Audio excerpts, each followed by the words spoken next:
नमस्कार। आप सभी का एक बार फिर से स्वागत है हमारे YouTube चैनल पर। और आज हम महाराणा प्रताप वाला अंश कंप्लीट करेंगे।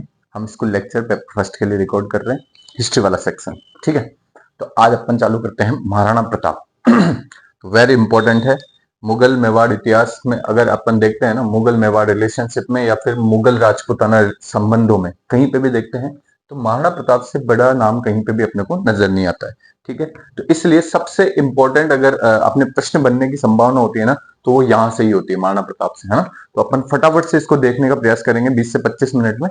तो महाराणा प्रताप के बारे में अपन आपने बहुत सारे लेक्चर ऑलरेडी देख रखे होंगे या फिर बहुत सारी जगह पे आपने अलग अलग तरीके से बचपन से पढ़ते हुए आए होंगे, है ना। तो आज जो अपन है वो कंपटीशन के पर्सपेक्टिव से इसके फैक्चुअल डेटा पे बात करेंगे। ठीक है, तो सबसे पहले तो महाराणा प्रताप के बारे में यही पूछेंगे कि इनका जन्म, तो जन्म 9 मई 1540 में हुआ था। कहां पर? कुंभलगढ़ में, कुंभलगढ़ के बादल महल में हुआ था। वेरी इंपॉर्टेंट प्रश्न यहां से बनेगा आपका। ठीक है, तो 9 मई 1540 कुंभलगढ़ के बादल महल में इनका जन्म हुआ था। इनकी माता का नाम जयवंताबाई और जयंती बाई सोनगरा की, सोनगरा की पुत्री थी। कुछ सोनगरा की, पाली के अखेराज सोनगरा की पुत्री थी। ठीक है, तो वेरी इंपॉर्टेंट है, जयवंताबाई जयंताबाई के पुत्र थे, है ना। माता का नाम भी पूछा जाता है। पिताजी उदय सिंह जी थे ही सही।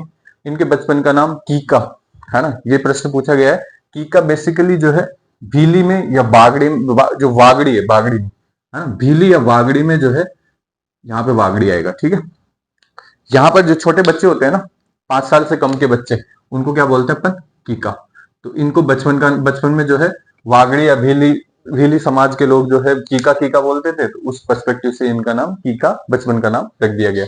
ठीक है, फिर राज्यारोहण, इनका राज्यारोहण की तिथि भी इंपॉर्टेंट महत्वपूर्ण हो जाती है। तो 28 फरवरी 1572, ये वाली तिथि आप याद रखें ना, 28 फरवरी 1572 को इनका राज्यारोहण किया जाता है।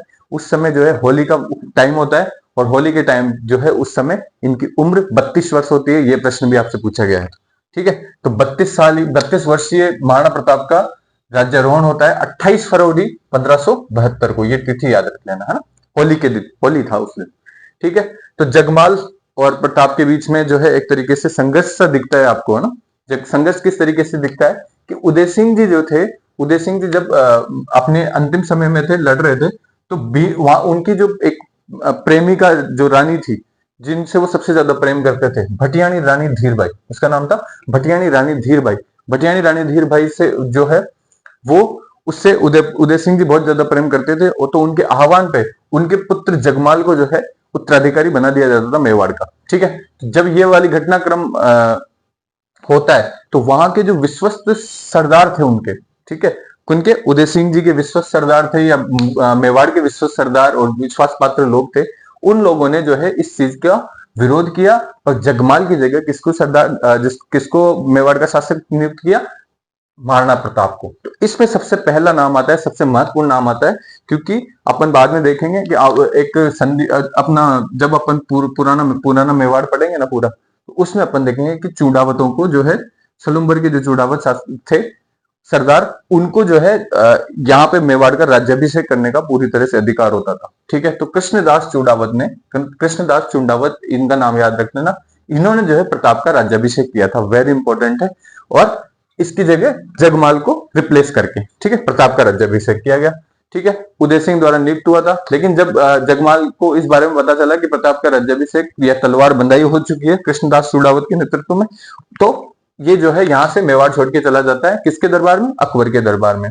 ठीक है, तो अकबर पहले इसको जहाजपुर की जागीर देता है, फिर आंधी की जागीर देता है। ये भी क्रम याद रख लेना, कभी कभी पूछ ले आपसे गलती से। तो पहले जहाजपुर देंगे, फिर आंधी देंगे, फिर 1583 में सिरोही दे देंगे आधा।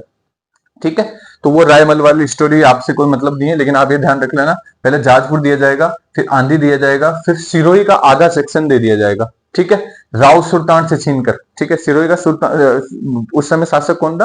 राव सुल्तान। तो राव सुल्तान से छीनकर जो है सिरोही का आधा हिस्सा दे दिया जाता है। लेकिन जब उनको लगता है, राव सुल्तान को लगता है कि मुगल ढीले पड़ रहे हैं, तो मुगलों को ढीले पड़ता देख ये जो है जगमाल पे अटैक करके वो सिरोही का जो आधा हिस्सा इसके पास था, जगमाल के पास, उसको भी लेना चाहा। तो उसको जो है लेना के चक्कर में दत्तानी के युद्ध में जो है जगमाल की हत्या कर दी जाती है। ठीक है, तो कौन हत्या करवाता है? राव सुल्तान करवा देता है। कौन से युद्ध में? दत्तानी के युद्ध में। कब होता है? 1583 में होता है। तो वेरी इंपॉर्टेंट युद्ध हो जाता है 1583 में, दत्तानी का युद्ध। ठीक है, याद रख लेना। अब प्रताप और अकबर के बीच में किस तरीके के रिलेशन रहे हैं, ठीक है। प्रताप ने अपना सारा जीवन जो है अकबर से लड़ते हुए निकाल दिया, लेकिन फिर भी उसकी कुछ कल्चरल एक्टिविटी है, उस पर भी अपन बात करेंगे, है ना। तो सारा जीवन अपना प्रताप ने अकबर के साथ युद्ध और संघर्षों में निकाल दिया।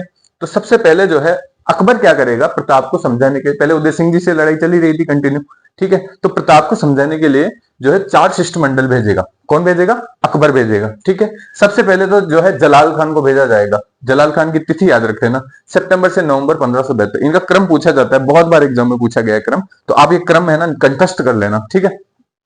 पर इसका मैं एक फॉर्मूला बता देता हूं, आप अगर आप रखना चाहो तो, जैसे जमा ज मा भटो, है ना, या तो जमा भटो या जमा भाटो, कुछ भी याद रख लो आप ताकि आपको ट्रिक से समझ में आ जाए कि ये क्रम था इनका, जमा भाटो, ठीक ठीक है। तो जलाल खां जो है वो गुजरात का अपने गुजरात जीत के आ रहा था अकबर की तरफ से, है ना। तो जलाल खां गुजरात जीतते आ रहा था, तो अकबर ने संदेशा भेज दिया जलाल खां को कि आप जब गुजरात से जीतते हुए निकलोगे, वापस आओगे, तुम आप मेवाड़ होके आना। तो मेवाड़ में किससे मिलके आना? प्रताप से मिलके आना, उनको समझा के आना कि यार कोई बात नहीं, अकबर की अधीनता स्वीकार कर ले, ठीक है।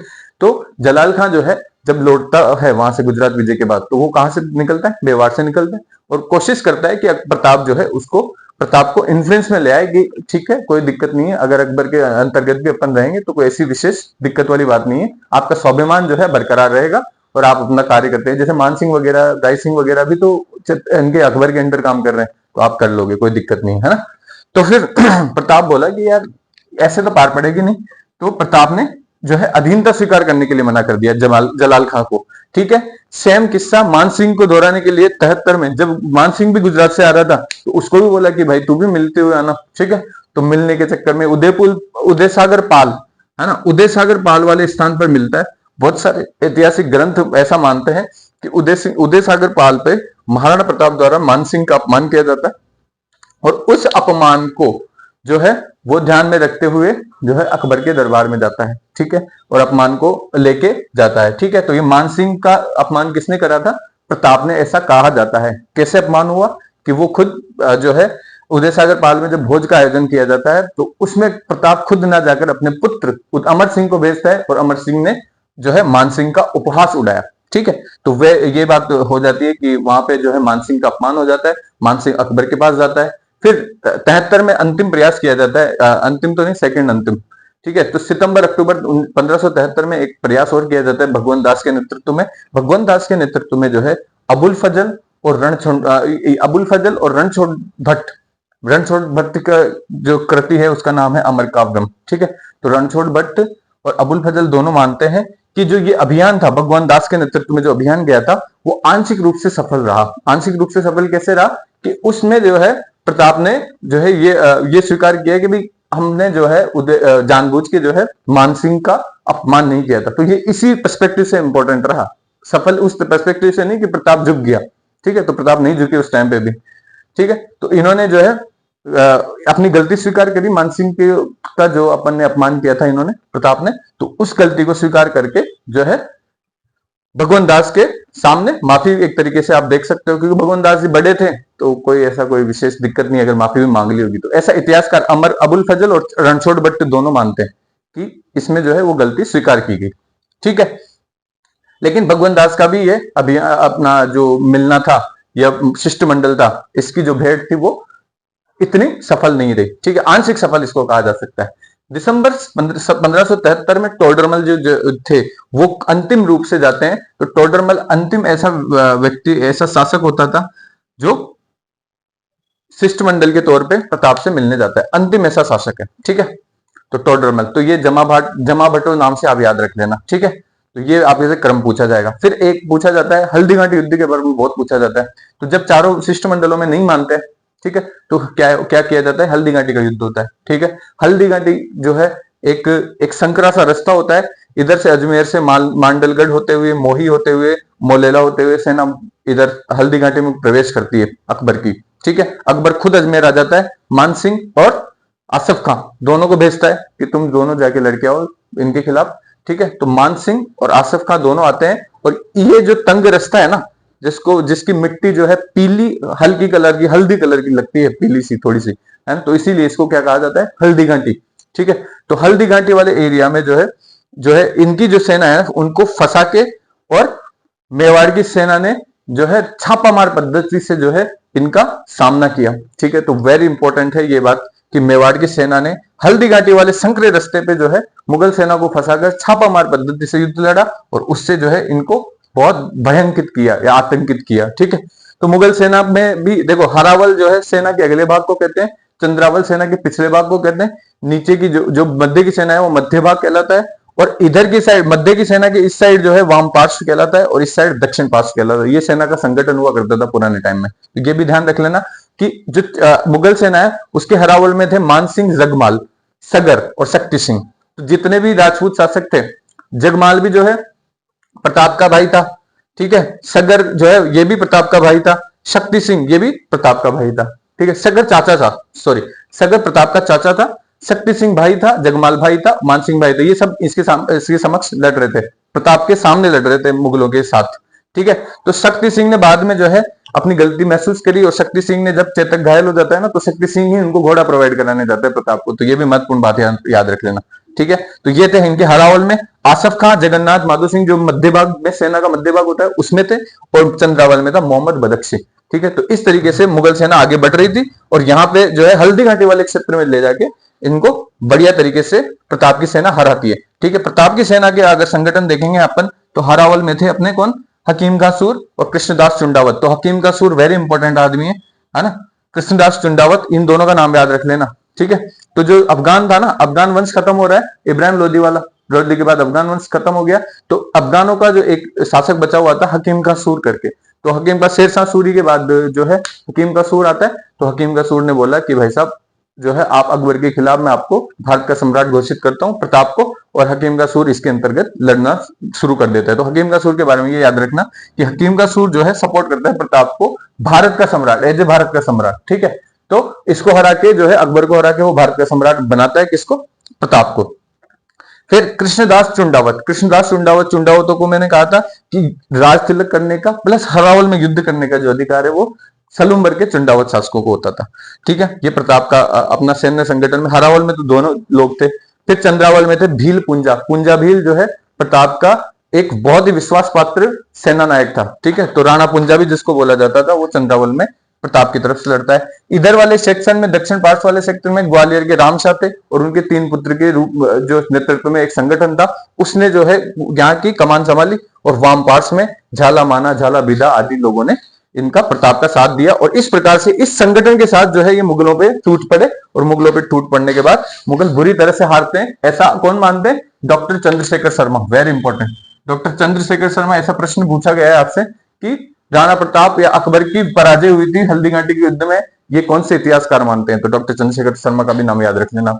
और दूसरी बात यह है कि अकबर, इसमें राजस्थान सरकार ने जो है, राजस्थान सरकार भी हल्दी घाटी के युद्ध के परिणाम में अकबर की पराजय को स्वीकार करती है। तो ये बात भी बहुत महत्वपूर्ण हो जाती है कि राजस्थान सरकार का कोई स्टैंड पूछ ले या फिर आपसे प्रश्न भी आ जाए ना अगर राजपीएससी में कि हल्दी घाटी युद्ध का परिणाम क्या हुआ, है ना, महाराणा प्रताप की हार, अकबर की हार, है ना, तो आप क्या करोगे, अकबर की हार। ठीक है, तो ये बहुत महत्वपूर्ण हो जाता है। एक बार ऐसा शायद प्रश्न भी पूछा गया है, तो ये ध्यान रख लेना। फिर राणा प्रताप की जो छापामार पद्धति थी उनके चर्चे मुगलों में होने लग गए, और जो है मुगल सेना जो है प्रताप की सेना से भयभीत होने लगी। उसके बाद मानसिंह और आसफ खां की ड्योढ़ी बंद कर दी। ड्योढ़ी बंद करने का मतलब होता है कि जो दरबार में जब ये लोग जाते थे ना तो दरबार में जाने पर उन पर रोक लगा देना। ठीक है, तो वो ड्योढ़ी बंद होता है। तो मानसिंह और आसफ खां की ड्योढ़ी बंद कर दी है दरबार में। फिर मानसिंह जो है उसको गोगुंदा से वापस बुला लिया जाता है। ठीक है, मानसिंह गोगुंदा में तैनात था तो गोगुंदा से वापस बुला लिया जाता है, और उसी समय जो है प्रताप ने वापस गोगुंदा पे अटैक करके गोगुंदा का क्षेत्र जीत लेता है। लेकिन बाद में जब अकबर अजमेर वापस आता है तो उस समय जो है वापस मुगल सेना गोगुंदा जीत लेती है। तो ये भी ध्यान रख लेना है ना। फिर इसके बाद जो है राणा प्रताप, वो हल्दी घाटी के युद्ध के बाद जो है एक तरीके से कुंभलगढ़ को जो है अपनी राजधानी बना के वहां पे रहने लगता है। ठीक है, तो कुंभलगढ़ से अपना पूरा शासन संभालता है। ठीक है, फिर अब देखो, अब आप ये देखना कि शाहबाज खां, फिर जब अकबर ने सोचा कि अब तो किसी न किसी विश्वास पात्र सेना नायक को फिर से भेजना चाहिए, तो शाहबाज खां को 1577, 78 और 79 3 साल तक भेजेगा। ठीक है, शाहबाज खां 77 में भी आएगा, 78 में भी आएगा और 79 में भी आएगा। ठीक है, तो 77, 78 और 79 में शाहबाज खां के नेतृत्व में मुगल सेना जो है प्रताप पर फिर से अटैक करती है, और उसमें जो है 1577 में राव भान सोनगरा कुंभलगढ़ दुर्ग पर अटैक करती है सबसे पहले 1577 में। तो उस समय जो है राव भान सोनगरा नाम का एक कुंभलगढ़ का जो है प्रशासक नियुक्त किया था राणा प्रताप ने। वो प्रशासक राव भान सोनगरा था और वो मारा जाता है इस युद्ध में, ठीक है। और कुंभलगढ़ दुर्ग का आक्रमण आंशिक रूप से सफल होता है ना। तो 1578 और 79 में भी ये पूरी तरह से असफल हो जाता है, ठीक है। तो शाहबाज खान के तीनों अटैक असफल हुए हैं, ये बात ध्यान रख लेना। इसको अपन बोलते हैं 1577 वाले युद्ध को बोलते हैं कुंभलगढ़ का युद्ध, ठीक है। इसमें कुंभलगढ़ पर अधिकार करने का प्रयास किया था शाहबाज खान ने, ठीक है। फिर शेरपुर की घटना होती है 1580 में, 77 में आया, 78 में आया और 89 में आया। तो ये कौन था? शाहबाज खान। फिर उसके बाद शाहबाज खान के बाद कौन आएगा? अब्दुल रहीम खाने खाना, ठीक है। तो अब्दुल रहीम खाने खाना को इस बार गवर्नर बनाया गया था अजमेर का, ठीक है। तो अजमेर का गवर्नर मतलब राजपूताने का गवर्नर एक तरीके से, ठीक है। तो राजपूताने का गवर्नर किसको बनाया गया था? अकबर द्वारा अब्दुल रहीम खाने खाना को। तो अब्दुल रहीम खाना खाना आते हैं अजमेर में, और अजमेर की जिम्मेदारी, मेवाड़ की जिम्मेदारी भी किसको दे दी जाती है? अब्दुल रहीम खाने खाना को। तो ये क्या है? भक्ति में लीन व्यक्ति थे, है ना। कृष्ण की भक्ति में ये जो है दोहे लिखते रहते थे, ठीक है। और इनको जो है ज्यादा राजकार्यों से, इनसे ज्यादा मतलब नहीं था। तो ये क्या करते हैं, जब शेरपुर में अमर सिंह को पता चलता है कि अब्दुल रहीम खाने खाना यहाँ पे विराजमान है, उनकी फैमिली यहाँ पे विराजमान है, तो एक छापामार युद्ध करते हैं अमर सिंह, है ना। अमर सिंह प्रताप के पुत्र हुआ ही करते थे, ठीक है। तो प्रताप के पुत्र अमर सिंह द्वारा छापामार युद्ध के द्वारा इनके परिवार को कैद कर लिया जाता है, ठीक है। तो शेरपुर नामक स्थान पर यह काम किया जाता है, 1580 में किया जाता है, इसलिए इसको बोलते हैं शेरपुर की घटना। तो जब महाराणा प्रताप को ये बात पता चलती है कि इसमें परिवार के महिलाओं और बच्चों को कैद कर लिया गया है, तो वो अमर सिंह पर बहुत भयंकर गुस्सा करते हैं, ठीक है।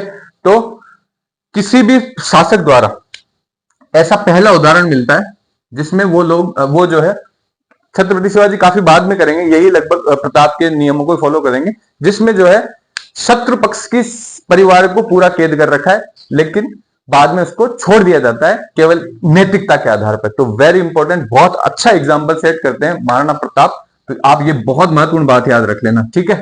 तो शत्रु पक्ष की परिवार को वापस लौटा दिया जाता है, इज्जत समेत, सम्मान समेत, ठीक है। तो ये प्रताप का अपना बड़प्पन था। तो ये ऐसा महिला सम्मान का एकमात्र उदाहरण मिलता है भारत अपने को इतिहास में। हालांकि भारतीय पक्ष में तो आपको बहुत सारे एग्जाम्पल मिल जाएंगे, लेकिन मध्यकालीन इतिहास में जो परंपराएं सल्तनत काल में और मुगल काल में शुरू हुई ना, तो उसके बिल्कुल विपरीत था। नैतिकता का अच्छा उदाहरण माना जाता है आप, ठीक है। फिर भामाशाह की भेंट होती है 1580 में। 1580 में लगभग चूलिया नामक गांव पे मिलेंगे ये, ठीक है। तो ये गांव का नाम भी इंपॉर्टेंट हो जाता है कि चूलिया गांव में भामाशाह मिलते हैं किससे? प्रताप से मिलते हैं। 20,000 के आसपास स्वर्ण मुद्राएं दी जाती है, जो कि लगभग उनके 15 से 20 साल के तक युद्ध लड़ने के लिए पर्याप्त थी। तो वेरी इंपॉर्टेंट है ना। तो इसको इसीलिए भामाशाह को दानवीर कहा जाता है, मेवाड़ का उद्धारक, मेवाड़ का कर्ण, है ना, बहुत सारे नामों से जाना जाता है, ठीक है। तो मेवाड़ का उद्धारक किसको कहा जाता है? भामाशाह को, ठीक है। क्यों? 1580 में 20,000 सोने की मुद्राएं दी थी इन्होंने, ठीक है। फिर दिवेर का युद्ध होता है, कब? 82 में, 2 साल बाद, जस्ट अक्टूबर 1582 में दिवेर का युद्ध होता है। इसको मेवाड़ का मैराथन कहा जाता है, ठीक है। मेवाड़ का मैराथन कहा जाता है। इसको जो है हल्दी घाटी वाले युद्ध को मेवाड़ का थर्मोपल्ली कहा जाता है। थर्मोपल्ली और मैराथन जो है यूरोप में एक युद्ध हुए थे पुराने टाइम में, है ना। जब अपन डिटेल में बात करेंगे तो, लेकिन आप अभी रखने में के मामले में ये याद रख लो कि थर्मोपल्ली तो कर्नल टोड ने कहा है, ठीक है। इसको भी कर्नल टोड ने मैराथन कहा है, ठीक है। तो मैराथन के युद्ध में जो है ग्रीक शासक थे ना, उनका गौरव वापस आ गया था। तो इनको जो है प्रताप का गौरव का प्रतीक भी इनको किसको कहा जाता है? दिवेर के युद्ध में। क्योंकि दिवेर के युद्ध में सुल्तान खां आता है। सुल्तान खां किसका सेनापति है? अकबर का सेनापति। तो सुल्तान खां को अमर सिंह और प्रताप एक तरफा जीत लेते हैं, ठीक है। सुल्तान खां की हत्या कर देता है अमर सिंह, ठीक है। घोड़े समेत हत्या कर देता है किसकी? सुल्तान खां की। तो यह भी महत्वपूर्ण प्रश्न बन जाता है आपसे, है। तो दिवेर के युद्ध में प्रताप का मेवाड़ का मैराथन कहा जाता है। अक्टूबर 1582 वाली तिथि भी याद रख लेना, ठीक है। फिर अपन देखो, एक चीज मैं और बता देता हूं आपको, यहां पे मैं कुछ चीजें चूक गया। एक तो खमनोर, अबुल फजल जो है वो खमनोर का युद्ध किसको बोलता है? हल्दी घाटी वाले युद्ध को, है ना। तो अख ऐसे याद रख लेना, अख, बग और थर्मोपल्ली को तोड़, ठीक है। तो अख बग से याद रख लेना। अख यानी तो अबुल फजल द्वारा खमनोर का युद्ध, बदायूं द्वारा गोगुंदा का युद्ध, है ना। थर्मोपल्ली तोड़ कहता ही है, ठीक है। फिर हाथियों का युद्ध भी कहा जाता है इसको, किसको? अपने हल्दी घाटी वाले युद्ध को। क्यों? क्योंकि इसमें मुगल से पक्ष से कौन कौन से हाथी लड़ते हैं? जो मान सिंह का हाथी है मर्दाना, ये ऐसा प्रश्न पूछा गया है, मान सिंह का हाथी मर्दाना, गजमुक्ता, गजराज और रंधमदार। ठीक है, तो मर्दाना तो मान सिंह का हाथी था, इसके अलावा भी और बहुत सारे मुगल हाथी लड़ रहे थे, जिनमें थे गजमुक्ता, गजराज और रंधमदार। ठीक है, तो ये सारे इंपॉर्टेंट हो जाते हैं। महाराणा प्रताप की तरफ से कौन से दो हाथी लड़ रहे थे? लूणा और रामप्रसाद। रामप्रसाद को पकड़ लेती है मुगल सेना और रामप्रसाद का नाम बदल के क्या रख दिया जाता है? पीर प्रसाद। ठीक है, तो ये भी महत्वपूर्ण प्रश्न हो जाता है। फिर 1582 से 85 तक युद्ध विराम रहता है। ठीक है, कोई बोलता नहीं है, ठीक है, बोलता नहीं है, बस युद्ध विराम रहता है, कोई संधि नहीं होती है, कोई वार्ता नहीं होती है। लेकिन 82 से 85 तक कोई अटैक, न तो राणा प्रताप की तरफ से कोई अटैक किया गया, न अपने मुगलों की तरफ से कोई अटैक हुआ। ठीक है, चावंड को इस समय 85 के समय में जो है चावंड को राजधानी बना लिया जाता है महाराणा प्रताप की तरफ से। कौन? लूणा, एक इसका भी नाम याद रखना है, लूणा चावंडिया को हराकर जो है ये राजधानी बनाई जाती है। तो लूणा चावंडिया को हरा के चावंड क्षेत्र को राजधानी बना लिया जाता है और ये राजधानी रहेगी 1585 से लेकर 1613, लगभग 28 साल के आसपास ये राजधानी रहेगी। ठीक है, ठीक है, तो 28 साल तक ये राजधानी रहेगी 85 से 1613।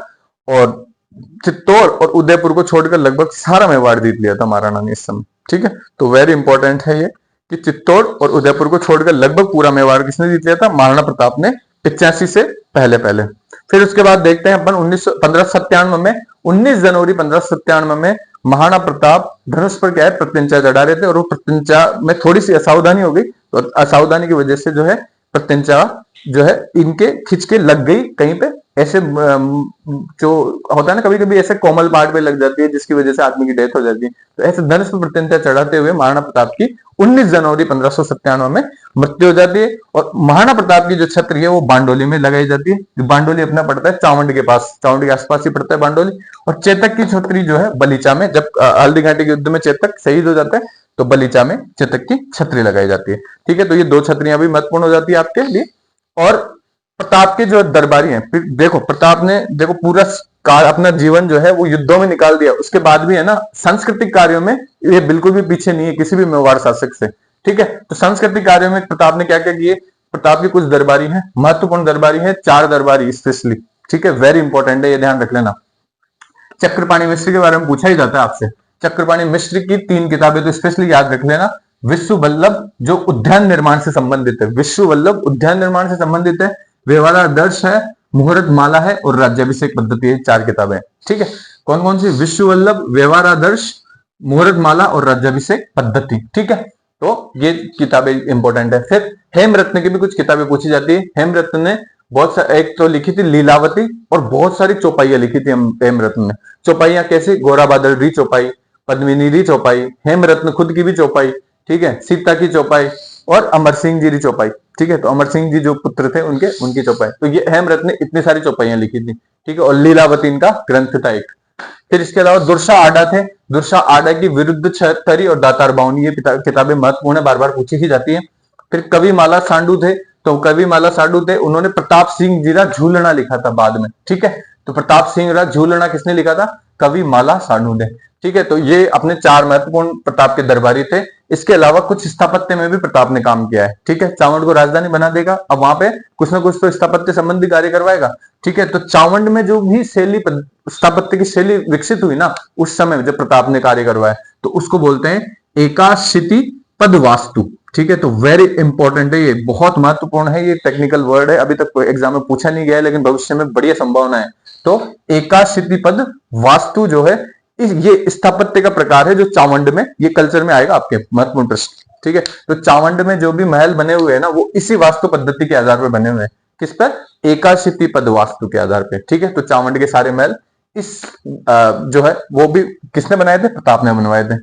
हरिहर मंदिर बनाया था बद्राणा में। ठीक है, तो बद्राणा में भी हरिहर मंदिर बनाने का श्रेय किसको दिया जाता है? इन्हीं को दिया जाता है। चामुंडा माता का मंदिर बनाया था चावंड में।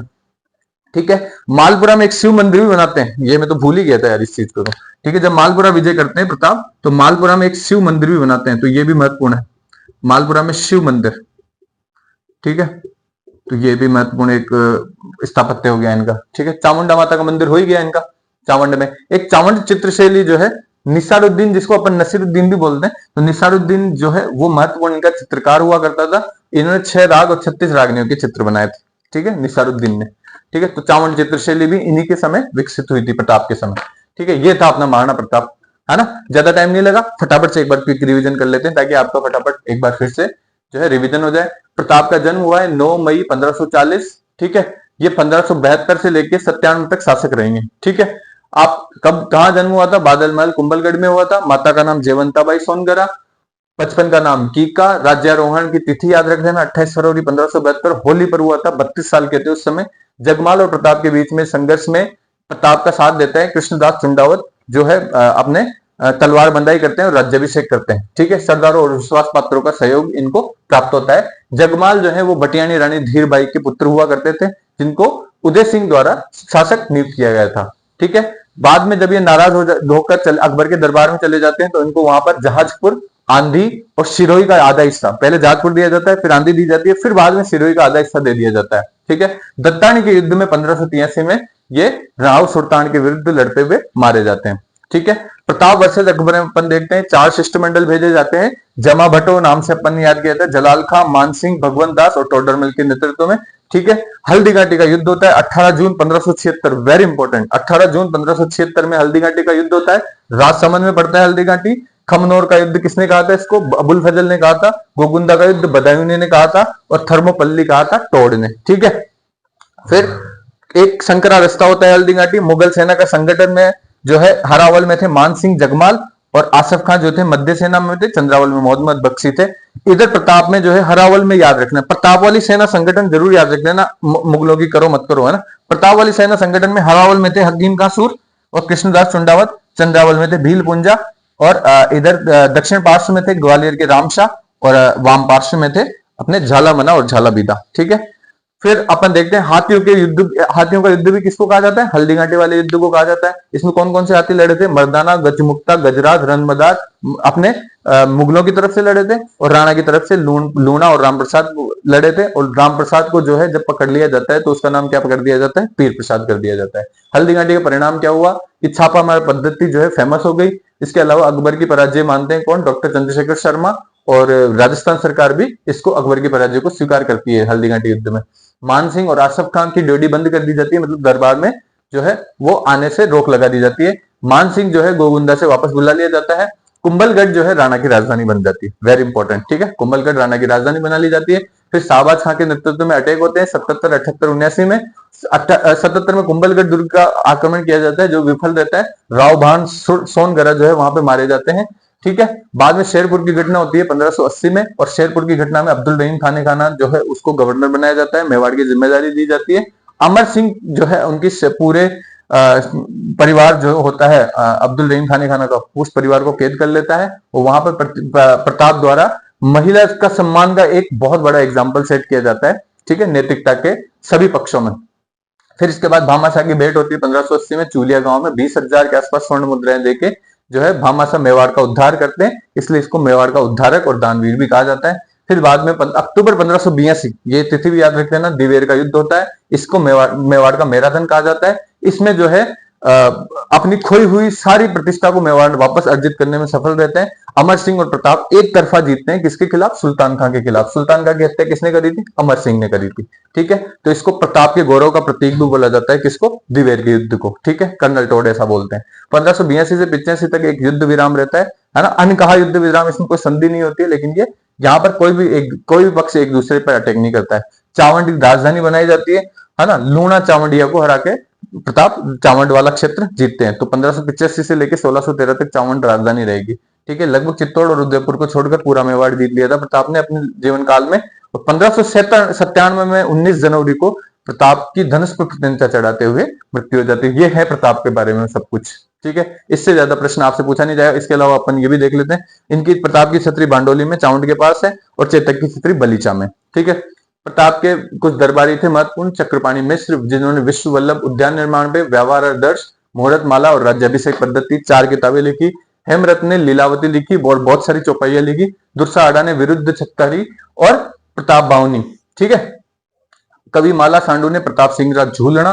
और स्थापत्य में भी प्रताप का नाम जो है एक स्वर्णाक्षरों में लिखा जाता है, क्योंकि इसने जो चावंड के महल बनवाए थे वो एकाशिति पद वास्तु पद्धति पर बनवाए थे। इसके अलावा हरिहर का मंदिर बनाया था बद्राना में, चामुंडा माता का मंदिर चावंड में बनाया था और मालपुरा का एक शिव मंदिर भी बनाया था मालपुरा विजय के बाद। ठीक है। चावंड चित्रशैली जो है उसमें नसीरुद्दीन या निसारुद्दीन एक चित्रकार हुआ करते थे जिसने 6 राग और 36 रागनियों के चित्र बनाए थे। तो ये था अपना पूरा कंप्लीट प्रताप। ठीक है, इनकी तिथि याद रखिएगा, फरवरी 1572 से जनवरी 97। ठीक है, तो ये तिथियां थोड़ा सा महत्वपूर्ण हो जाती है प्रताप में, क्योंकि महत्वपूर्ण शासक है ना, तो वो तिथियां भी पूछ लेता है कभी कभी आपसे, है ना। तो ये इंपॉर्टेंट है, हो गया अपना प्रताप। अगले लेक्चर में अपना नेक्स्ट जो 2 शासक बचे हुए थे, एक तो मेवाड़ के राय सिंह जी बचे हुए हैं अपने, और अपने एक मारवाड़ के चंद्रसेन बचे हुए हैं। तो दोनों शासक अपन कोशिश करेंगे एक ही लेक्चर में किया जाए, लेकिन अगर लेक्चर लंबा हो जाता है ना तो फिर अपन कोशिश करेंगे उनको अलग अलग करने का। ठीक है, ये था आज का हमारा लेक्चर, और अपन नेक्स्ट लेक्चर में जल्दी मिलते हैं। तब तक के लिए आपका धन्यवाद। देखते रहिए आप हमारा चैनल।